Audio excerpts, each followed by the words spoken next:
Welcome back to Jonno the PokéManiac Gaiden. We are plowing through your Pokemon Uranium in the hopes of finally getting ourselves to level 15. We're gonna fight this here Firebird. That took half our health. Nope. That's a big old nope for me, dog. Muldoon, get in there.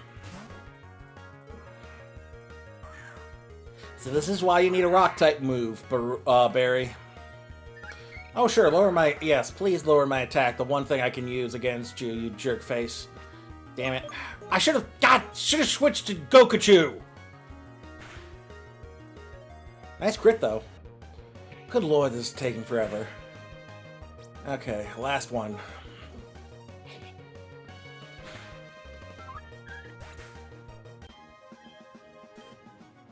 Muldoon's close to leveling up too, so let's heal him up. I can always buy more potions.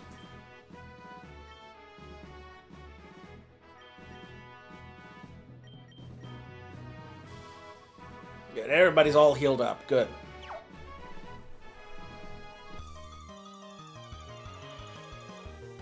Oh, it's you! You're perfect for Barry. Smash him like a rock. Oh, honey, did you really think that was gonna do a whole lot? Nice critical hit, Barry. One shot, one kill. Love it. You'll love to see it.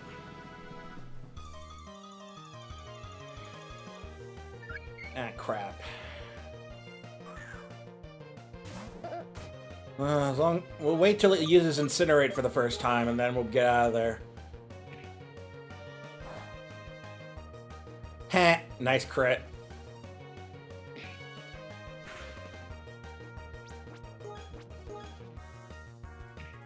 Wow, I'm surprised it didn't lead off with Incinerate. Must be one of the dumb ones. Oh, yes, please use Growl. It may take the battle longer, but it means I don't take any damage. Last one. Not once did it use Incinerate. Interesting.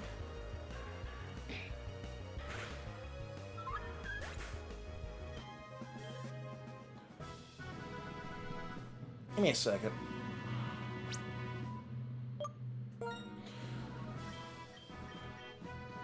Okay, so where do I use Headbutt? It's not that... Is it this kind of tree? Well, we'll see after this battle. But if it's got the Headbutt, then that means that there are trees that can be headbutted. I'm assuming. Get that stab Metal Claw and see what the damage is. Oh, buddy. You didn't think I had a special attack, did ya? Ooh, I like it. Yes, please keep using Struggle Bug. Tear down my special attack, all you want.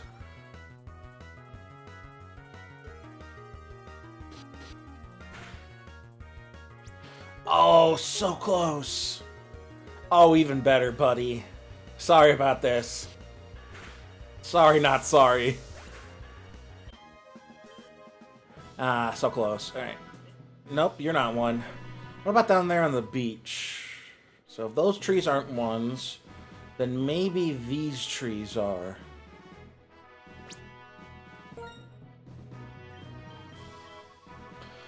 So, where do I use Headbutt? If it's not those trees, it's not this kind of tree. What kind of tree is that? Yeah, these little trees. It's not one of these. Is it one of these? What kind of tree do we use Headbutt on?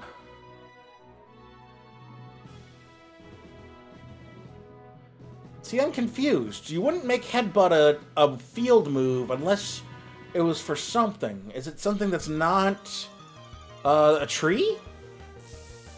Oh, buddy. As long as you don't use Water Gun, I'm good. Ooh, String Shot. Yes, please. Please use it on my slow boy Barry. Oh, there it is.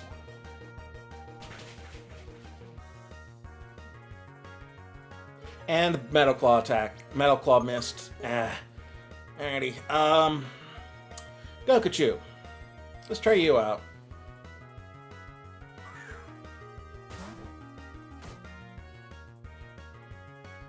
Let's see what the damage is on you. Not too bad. Now, spark it.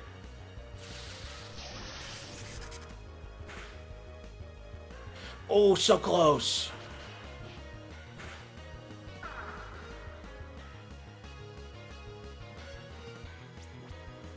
Alrighty.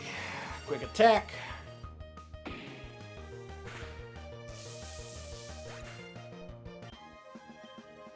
There we go. There he is! Alrighty, Barry's evolving. Yeah, he turns into this weirdo thing. Oh.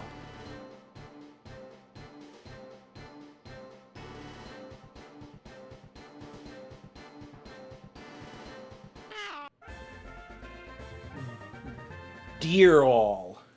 Dear all, whatever that means. So let's take a look at him. Interesting. I like his attack. I like his growl better. Still Rockhead. No new moves.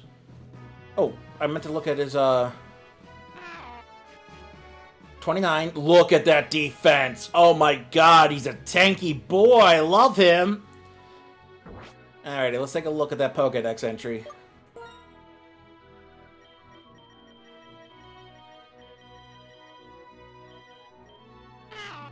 It is stubborn Pokemon that will always stand its ground, even against a much larger opponent. It uses its horn, that's a horn, to dig for metal ore. Sure. Sure, we'll call that thing a horn. Alright, let's go back and heal up. And then it's gonna be getting Muldoon to level up next. Get him up to 15, and then we'll just work on getting everyone else up to 15, and then at that point, I think we'll get everyone up to 15, we'll call it an episode, depending on how long that'll take. And then we'll, next episode, we'll challenge the gym. So, let's switch the team around. Put Gokuchu up front. Gokuchu shouldn't take too long at all, because he's already kind of beastie. As long as we don't run in... I don't think there are any ground... the only other ground type here is the other Gerbolta. So, unless we run into another one of them, we should be fine.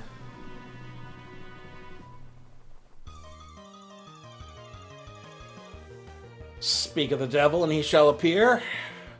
Thankfully, this one doesn't know Spark, but it does still know Charm. Quick attack.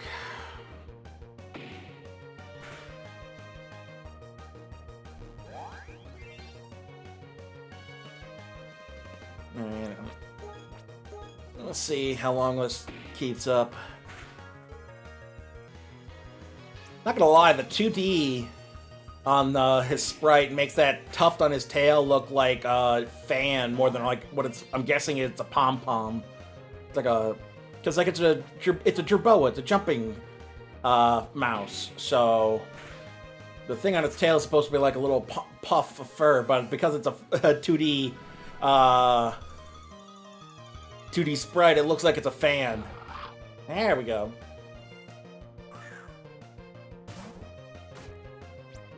What's interesting is they got some sprites to move by themselves, but some don't.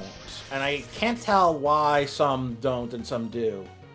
Like, this Tankoon does, but hello, that's a crit. Thankfully he's close to leveling up anyway. But, you know, Gokuchu here does not move, and neither did Barul or Dirul. Nice attack, good special def. I got a lot of glass tanks in my party. I've noticed that. So let's go heal up our little Gokuchu. Gokuchu, the lesser known creation of Chris Chan. I was out of the loop on a lot of the Chris Chan stuff that went down on the internet. That was happening during my time on the internet, but it happened outside of my usual circles. Because I was not in those circles that Chris Chan was in, so I missed all of the madness that there was. I know Matt Watson and I think Ryan has also talked about Chris Chan on Super Mega, about how they kind of feel bad about making fun of them in the past. I don't know if Chris Chan prefers them or she. I know they transitioned since their first big blow up in the creation of Sonic Chew and all that. But apparently there's like this insane levels of drama surrounding Chris Chan, and I missed that entirely. I just knew about Sonichu, and I knew it was a creation of Chris Chan. I did not know anything about Chris Chan's personal life, and apparently it's pretty hectic. Apparently they're also on the autism spectrum as well, so I know how that goes. I definitely know. I could not imagine if I was on the interwebs during my worst times of periods and dealing with my condition. I don't know if I've talked about this actually.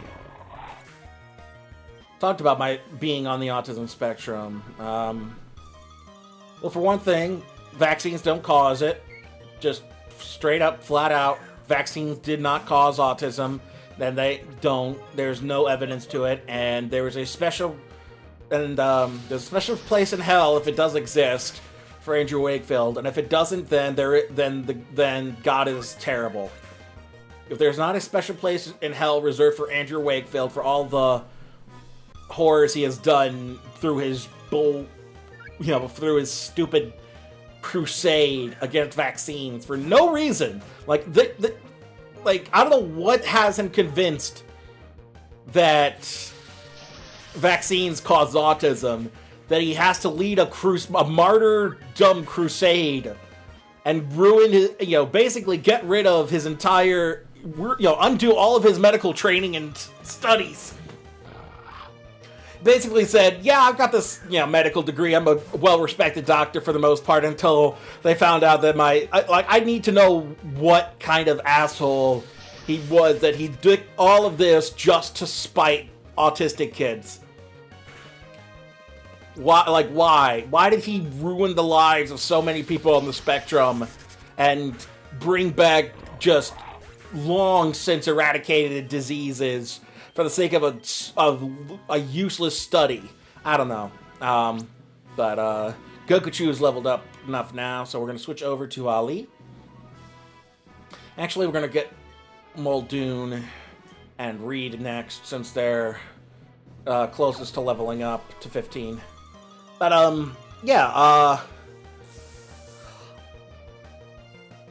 but the other, so yeah, like, all the damage Andrew Wakefield has done, all it does is brought back just life-threatening diseases. Oh, almost a one-shot. And, demonized people on the spectrum. Like, he's furthered demonized people on the spectrum, making them in the eyes of the neurotypical, which is just the term for meaning you don't have any developmental disorders. You're, neurologically typical. Does it not have a growl? Did they not give Gerbolta a growl?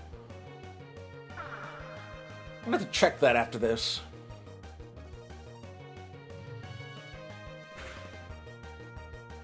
But yeah,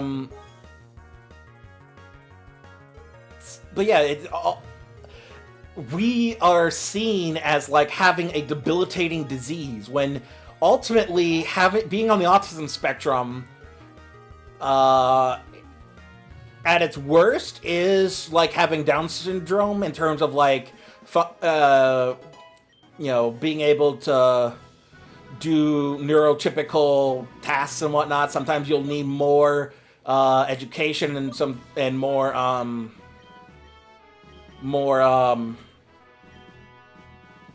He doesn't have a growl. He has no growl. They didn't give... Oh, guys, come on now. Anyway, but yeah, like, I try to avoid the term functionality because, especially in the autism community, and I'm sure, people with Down syndrome don't like to be treated as, like, lower functioning, quote unquote, and they don't like that kind of terminology. But, yeah, like, depending on where you lie on the spectrum, sometimes you may have more trouble than others, sometimes you're more of a savant, and a lot of the times it's just a matter of you have trouble dealing with stimuli and in the environment, and you have a lot of trouble dealing with social cues and social interactions. And that's pretty much the basics of it. Like, unless you're you need a lot more help, depending on where on the spectrum you lie, then being autistic is not like a curse. It's not a debilitating. It's like the same. It would be like saying somebody with Down syndrome has been cursed, and I'm sure they have, and they did. For centuries, I'm sure they considered people with Down syndrome to be cursed by God for, to spite their families for some slight they've done against the Lord Almighty or something, or to be plagued by witches, or who knows what nonsense they used to believe. But no, it just is what it is. And you would not say, and if you're the kind of person that would say that somebody with Down syndrome is, broken or, needs fixing, and not like, oh, they're just, existing. They're just living their lives, man. And that's what people on the autism spectrum need right now, is that same kind of acceptance. It's better now for, I think it's a little better now for people with Down syndrome. I can't speak to that. I'm sure they still meet the same issues as people with, as people on the autism spectrum do from people, the condescending, the treatment of like, you're not right, you're not normal. So I can't speak to that, but yeah, I can't speak to that in terms of having Down syndrome, but being on the spectrum, you definitely see it a lot. And the fact of the matter is, having autism is not a death sentence, nor should it be treated like such. And that's why the organization Autism Speaks is a dumpster fire and is awful. And we should not rely on them for autism support, because number one, they don't have a lot of people on the spectrum within the community, within like the organization itself, and number two, they peddle the nonsense that autistic people need to be fixed. I'll say this much: I didn't need to be fixed. I needed to be helped. I probably should have gone with Bubble. Like, my mom is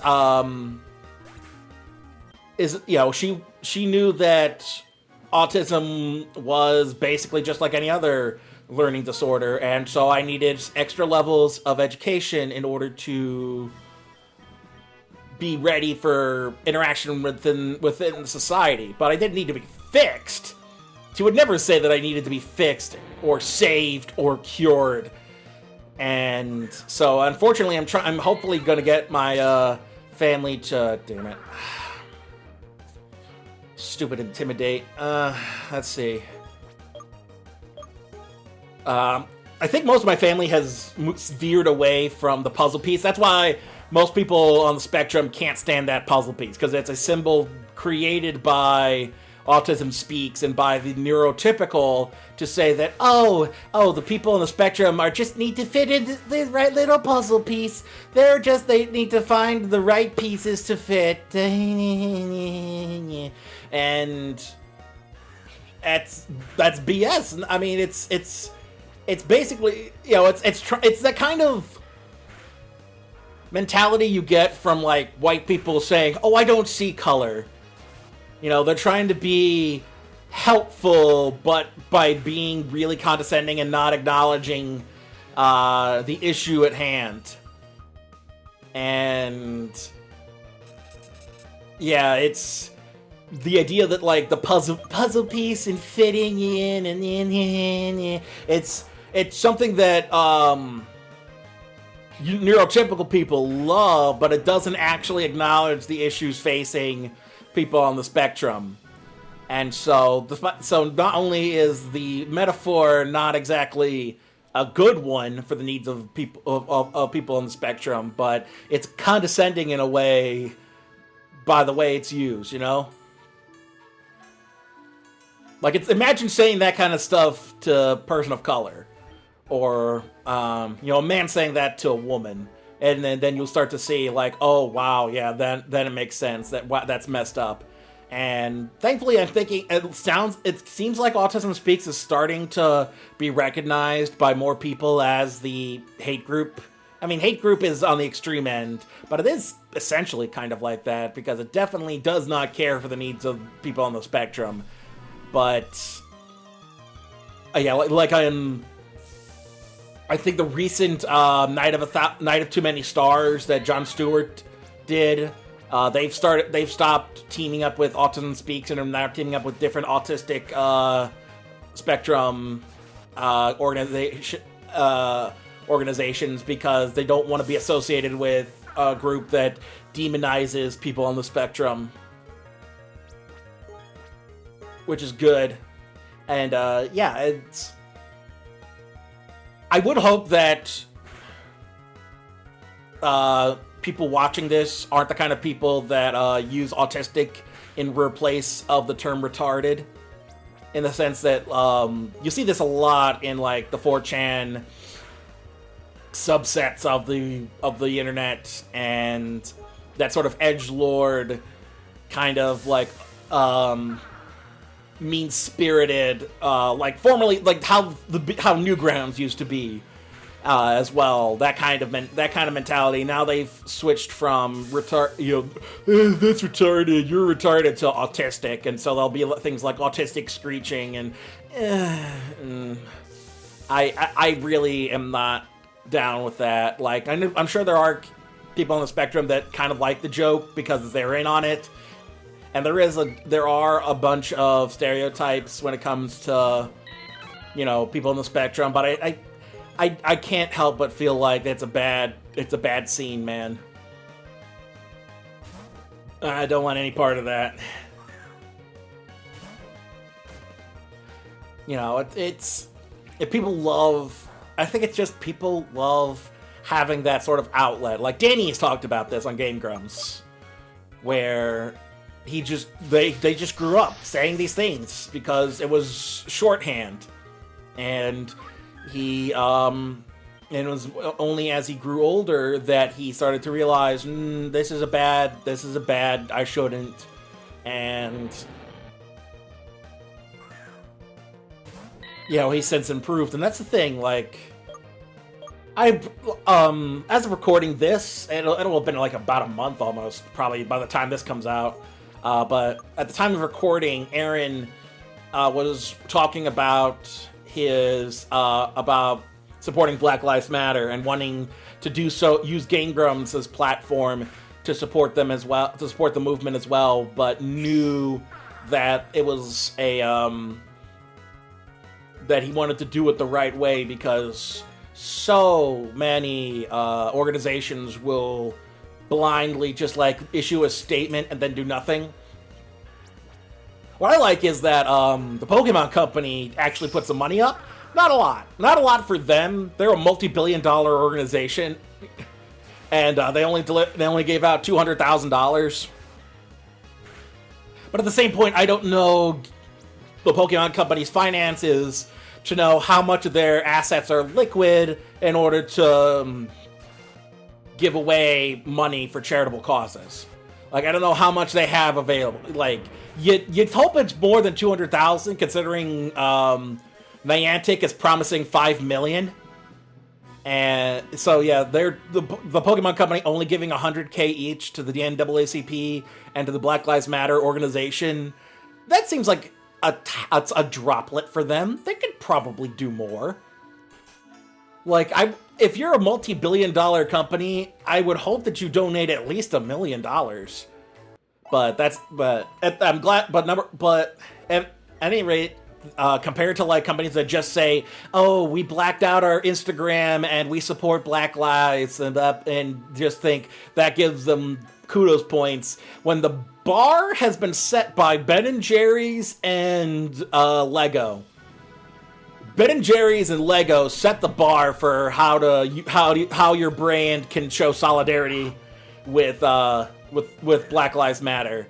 Lego not only donated $4 million, they also pulled their cop sets from the shelves. So they will no longer be giving out sets that feature police officers. And Ben & Jerry's just issued a big old statement of F you.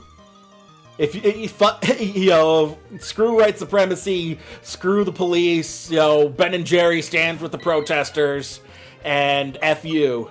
And then they did it looked like they did a whole new flavor specifically for the movement that features like caramel and chocolate, I think cookie dough or something like that. And it looked like a great flavor of ice cream. But Ben & Jerry's statement is just like, no F's to give. Screw it. Now's not the time to mince words. Now's the time to say F you.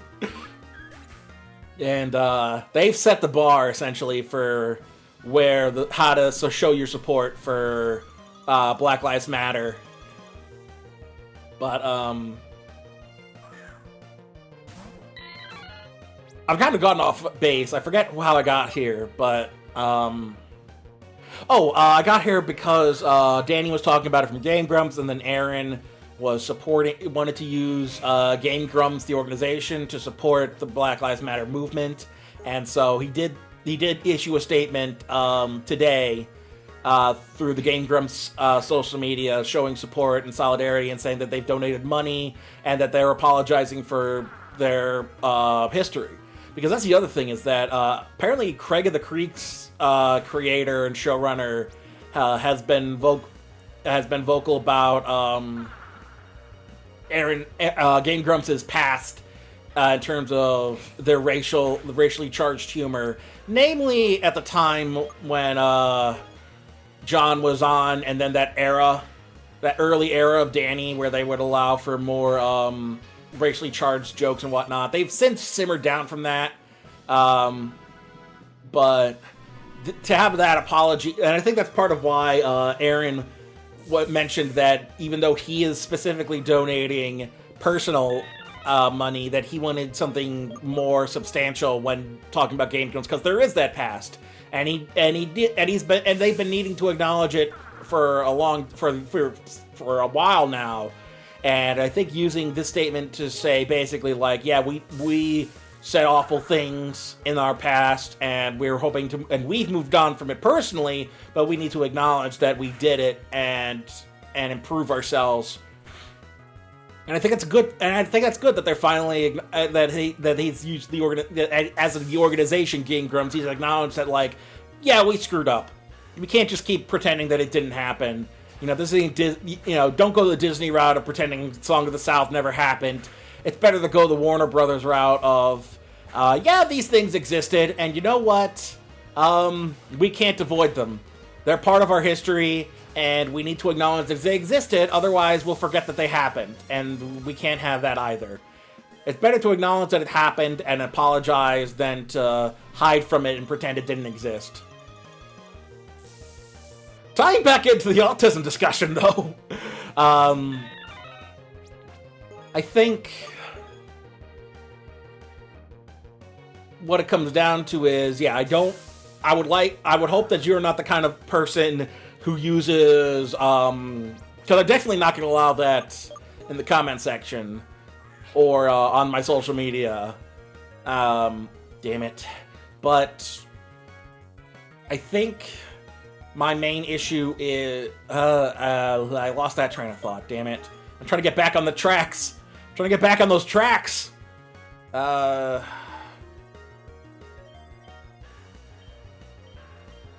try D-Rule. Ooh, that's a neat little back sprite. Oh, sure, of course I use Water Gun.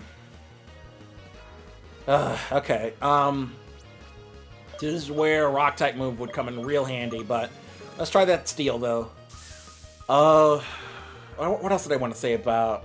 Oh, I guess I did want to talk about my personal experiences growing up on the spectrum, because I was diagnosed, like, very early days of... Before it was declared autism spectrum disorder, it was the separate conditions of Asperger's,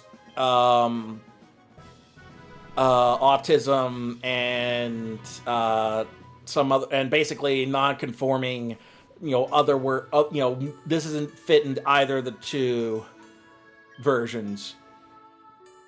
But they've since condensed that in the most recent DSM to be autism spectrum disorder, and I think that makes more sense. It's all part of the same spectrum of conditions. Also, if you don't know, the Asperger, Heinrich, whatever Asperger, was a Nazi. Like, they try to shy away from the fact that he was a Nazi, but he was a psychiatrist during the 30s German government rule. He was a Nazi,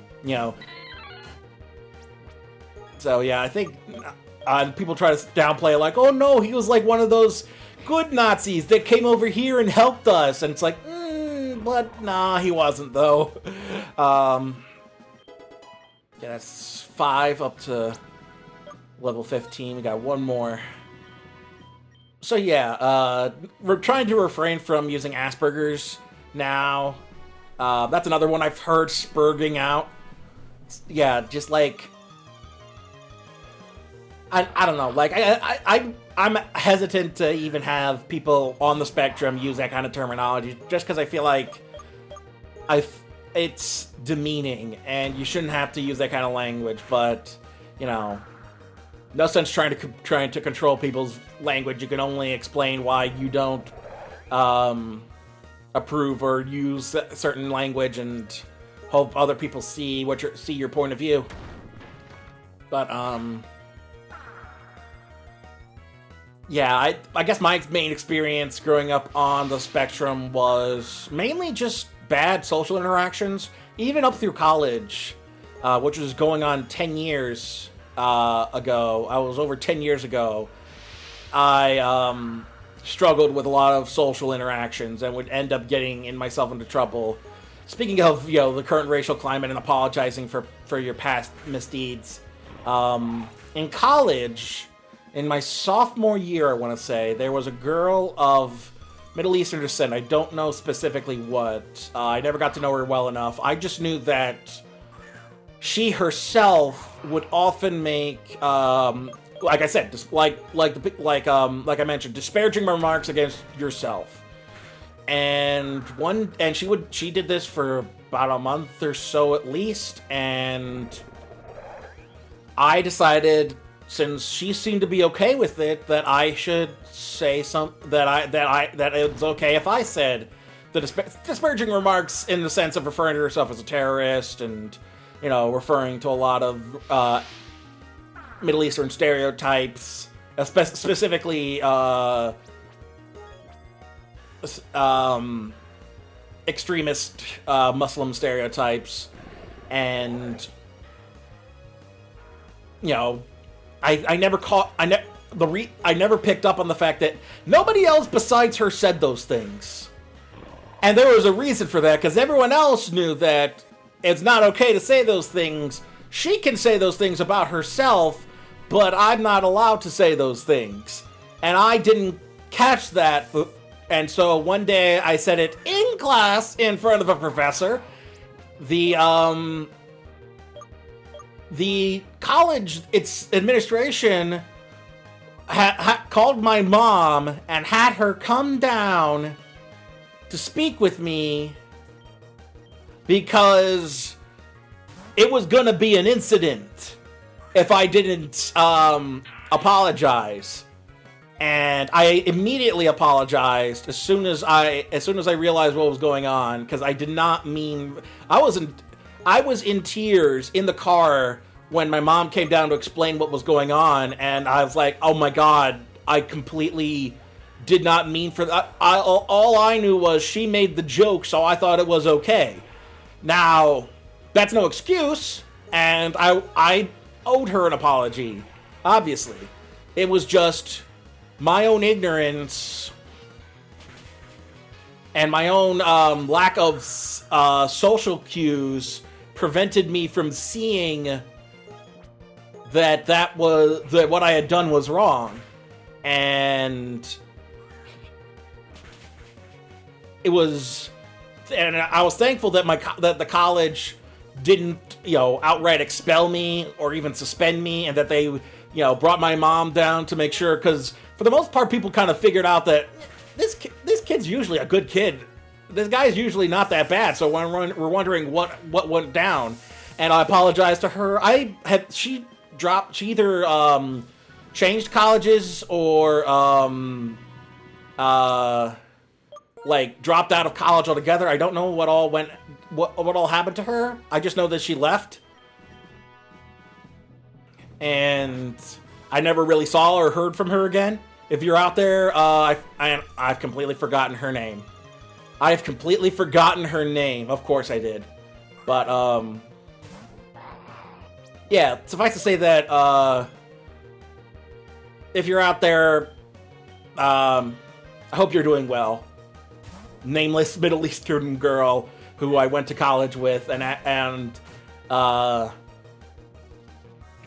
horribly offended because I can't read social cues. But that's the thing, is that, yeah, like I mentioned, it was well into college that I struggled with these issues, and it wasn't until later years in college and after college that I finally started to get the hang of social cues and whatnot. Like, I didn't get used to, hanging out with kids just on a whim of just, coming over and hanging out until I was a senior in college. A senior. Because that's when I met my current friend, part of my current group of friends, and we started a music house, the music theme house that we all lived together in. And it was there that I just kind of figured out how hanging out works. I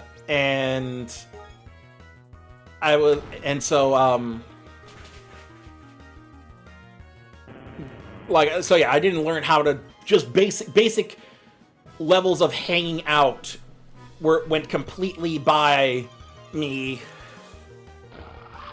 when I was, until I was a senior in college. That's the kind of stuff you deal with when you're on the autism spectrum, is just having to learn those extra levels of basic social interactions that come naturally to most kids off the spectrum, that are not natural to... Oh, God, your glass cannon pitfall. Good God.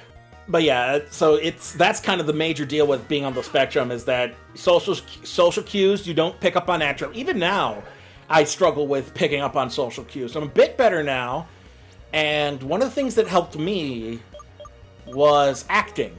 Taking part in theater, being directed to being given cues, and picking up on other people's cues actively helped me to pick up on social cues better naturally, because it's easy to do when it's in a controlled environment like stage acting, and so doing it became more natural because of that experience in stage acting.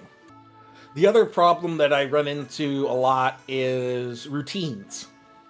You'll notice that people on the spectrum love routines. They love having a routine of some kind, a schedule to follow, and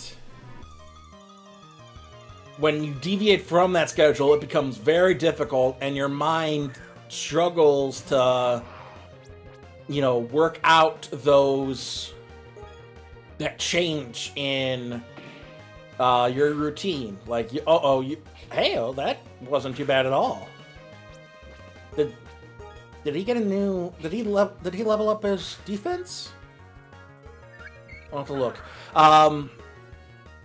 But yeah, like, changes in routine can genuinely upset you because your brain is struggling to fit the new routine into your old... There we go. No, that's it. Alright, let's get you out of there, Pitfall. So yeah, that's why, like, even the slightest things can set some people on the spectrum off, just because it's a deviation from the routine, and they don't have the natural skill set to handle that sudden deviation. And it's something they have to work on and train on and learn to do on their own. It just doesn't... That's the thing is... Well, most of the stuff on the spectrum, the biggest issue is that it just doesn't come naturally. It's not that they can't, it's that it doesn't come naturally. So it just means that you're gonna need to give them extra training and extra education and extra things to help them to better do these things. And I think that's the main issue you see, is that a lot of parents don't like that they have to do more for their kid. It's something that you see outside of class and race. It's just a thing that you see in a lot of parents. Is parenting is already hard, so if you're not ready to become a regular parent, the idea of then becoming a parent of a kid who needs extra attention and extra training and extra education suddenly now becomes like a terrible curse, a burden upon you, that's something that needs to be cured. And thankfully, my mom was never that. My mom knew... I think part of it is just because my mom started off working in speech pathology. So she already had a leg up in terms of early childhood development and teaching kids who were dealing with developmental disabilities. And then after I was born, she went into psychology and became a school psychologist, and nope, that is not the one I wanted. And because she had this working knowledge of how kids' brains work and how these conditions work, she never once treated me or talked to me or referred to me as somebody who needed cured. Like I said, I needed extra levels of training and education for things that would normally come naturally to kids. It's just what kids usually learn in like preschool or kindergarten or those early developmental years, or even just like as like toddlers, those early years of development, I took a lot longer to learn and understand and gain those skill sets. And that happens. The only way to build a skill set is to work on it, and some skills come naturally to people, and some don't. Suffice to say that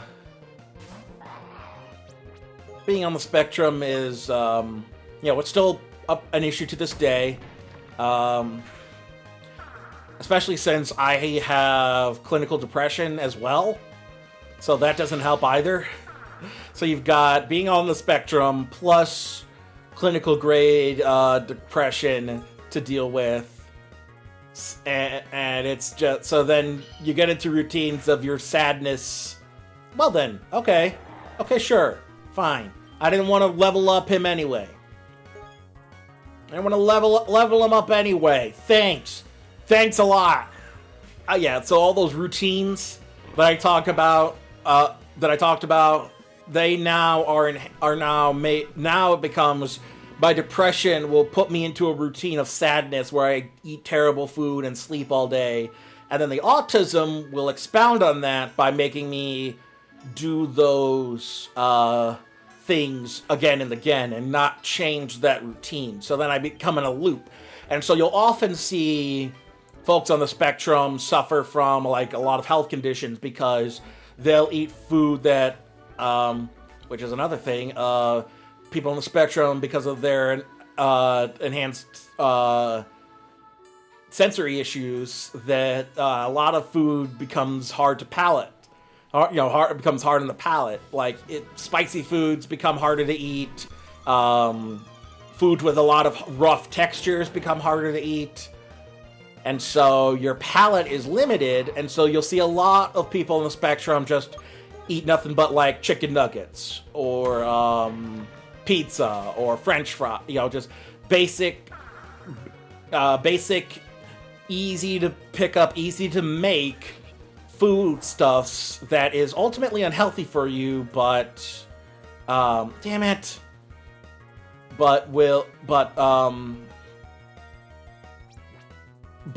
is easy to make and easy to eat, and doesn't mess with your palate. But because they're unhealthy foods, then it becomes an issue of you're not eating healthy, so your body starts to deteriorate, and you'll develop heart conditions and circulatory issues, and sometimes get diabetes. Sometimes you might develop diabetes, type 2 diabetes, I should say. And so there's between the issues dealing with being on the spectrum, and sometimes having a correlation with clinical depression, as well as bad eating habits. Life expectancy for people on the spectrum is a lot lower than neurotypical people, because people, like I mentioned, fall into those traps of thinking, of only eating certain, like, I get the same thing. Whenever I go to Sheetz, I get the same thing. I get mozzarella sticks, chicken fingers, either some type of potato, and 2 hot dogs. It's always the same thing, and it's terrible for me. And but it's the only thing I can think to eat from Sheetz. And so what's going to be nice is, despite the fact that I'm going to be 31 this year, nope, 32. I'm already 31. But my parents have redone their basement, so now they have an actual, like, living setup down there. And my mom told me that in doing so, she wanted to incorporate, like, a studio setup. So I'll have a much more professional grade studio setup, but it'll be with my parents. And the biggest hurdle is, hopefully getting things up and running to a point where I can actually start making some money and making improvements, and then looking into independence, hopefully down the line, of some kind. But the question, I guess we'll do this next time, because it's already going on, like, 40 minutes, I think, maybe more, of me talking, and I've only gotten 5 of the 6 team members leveled up. So I think next time we'll do some more talking about stuff. I'll make note of what to talk about, because I'm going to take a break between recordings. So I'll make a note that next episode I want to continue this discussion on, what is it? Moving back in with my family. So yeah, we've got 2 more levels to go for Pitfall, and then I think we'll try at the gym. But for right now, I think that'll do it. Until next time, this is Jonno the PokéManiac. On Jonno the PokéManiac Gaiden, Uranium version, saying stay safe out there, y'all.